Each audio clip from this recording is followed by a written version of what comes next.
पहले तो मैं ये कहूँ कि द वायर का ये लेख जो कि ये कह रहा है कि मुस्लिम दूधी गुज्जर जो जम्मू कश्मीर में हैं, जम्मू और आसपास के लोग उनसे धार्मिक भावना से ग्रसित होकर के उनके प्रति दुर्भावना रखते हुए उनसे दूध नहीं ले रहे, ये बिल्कुल ही वास्तविकता से परे है और ये लेख समाज में वैमनस्य फैलाने वाला है और किसी न किसी हिडन एजेंडा के तहत लिखा गया है जिससे कि समाज में दरार पैदा हो। जम्मू कश्मीर में, जम्मू प्रोविंस में इस तरह की बात कहीं से भी कोई सामने नहीं आई जिसमें ये आया हो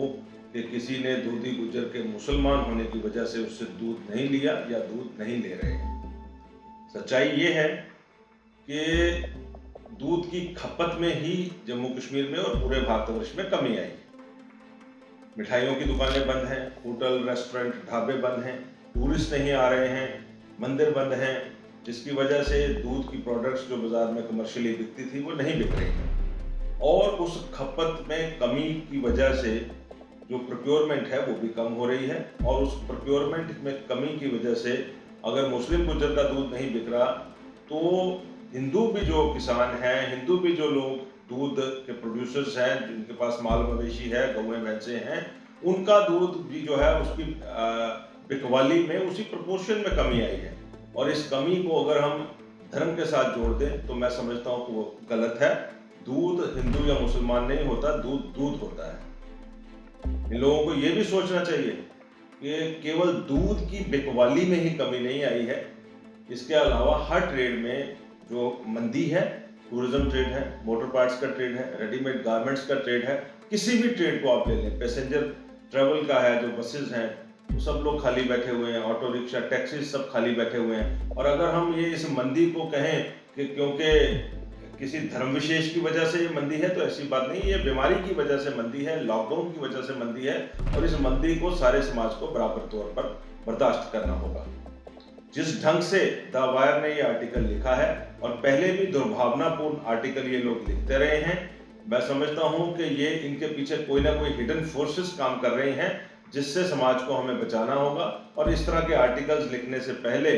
इनके साथ जो लोग इन आर्टिकल्स को सपोर्ट करने के लिए मटेरियल देते हैं उन लोगों की भी जांच की जानी चाहिए। एक और बात इस लेख में कही गई है कि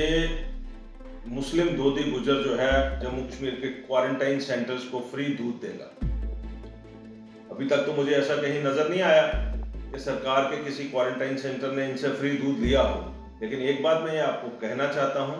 कि जम्मू कश्मीर के समाज में बहुत सारे लोग राशन, दवाइयां, सब्जियां,